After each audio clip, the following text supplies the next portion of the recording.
After a little more than 2 years and nearly $25 million, the Southwest Experimental Fast Oxide Reactor, or SEFOR decommissioning project, has been officially completed. Located 20 miles south of downtown Fayetteville, Arkansas, the SEFOR facility was constructed in the mid-1960s for research into the operation of liquid metal fast breeder reactors. It was later used for training in nuclear sciences by the University of Arkansas. The university purchased the facility in 1975 for calibration and testing of nuclear instrumentation, but it was utilized for less than 1 year before the facility was placed into safe store condition.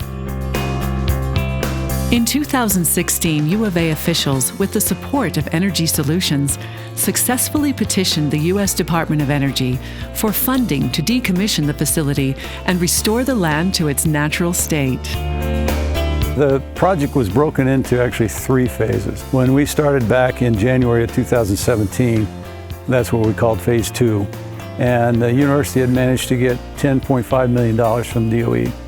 That $10.5 million covered the demolition of all the exterior structures, exterior to the containment dome, so we could do all the peripheral work, and we did the actual demolition of those structures that surrounded the containment building down to 3 feet below grade, and did the final status survey samples and analyses for those structures as well.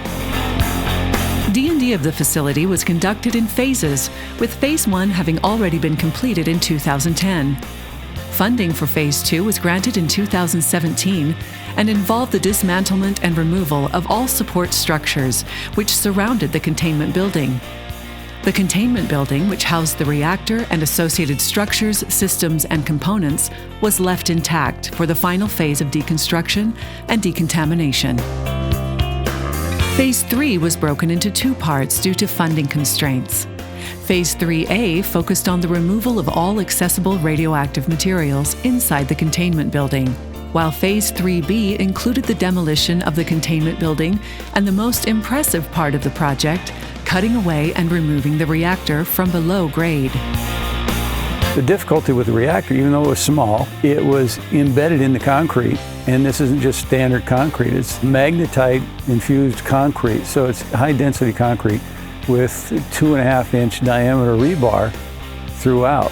So it was very, very difficult to hammer that concrete away. And once we got to that point, it was smooth rolling. It took 18 minutes to lift the reactor out, and that went very smoothly. All of the radioactive waste was packaged and shipped to licensed facilities, with the majority of the waste shipped to the Energy Solutions Clive Disposal Facility in the West Desert of Utah. The reactor and ancillary equipment were containerized and shipped to a separate facility. Once the waste was packaged and transported off-site, the containment building floor and shell were surveyed to verify they were free of radioactivity. Then the containment building hull was backfilled to ground level. At that point, the final status survey and sampling were conducted to confirm that no radioactivity material remained. We finished the sampling inside the fence. We took another 15 outside the fence and sampled those for radioactivity, and they all came back clean. Final grading of the site was then conducted.